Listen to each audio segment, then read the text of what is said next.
కొడుగుల కూర వండినవేమో ఇంత కూర వేసి రాదు నర్సవ్వ. ఏ కొడుగుల కూర ఎక్కడుంది? ఆ మొసలోడి ఇంత నేను ఇంత వేసుకున్నా కూర మొత్తం అయిపోయింది. ఇప్పుడు మళ్ళీ సాయంత్రానికి ఏం వండాలని నేను చూస్తాను. నువ్వేదన్నా కూర ఉంటే వేసి రాదే. వామ్మో వామ్మో, దీనికి ఇంత బల్పు ఉంటుందా? పాపం పోని అని నేను 100 రూపాయలు ఇస్తా అంటే ఇంత కూరేసి అంటే వేసిత్తలేదు. నల్లి కుట్ల దొంగ ఉండదు ఇది.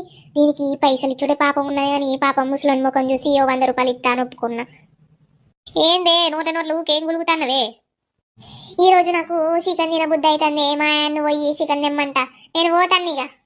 వామ్మో వామ్మో, మేమే ముసలోళ్ళము, మమ్మల్ని కొడుగుడ్ల కూర అడిగింది, ఇప్పుడేమో చికెన్ తినబుద్ధి అవుతుంది అంట. నల్లి కుట్లదవుతుంది ఇది. ఏమైంది నర్సవ్వా?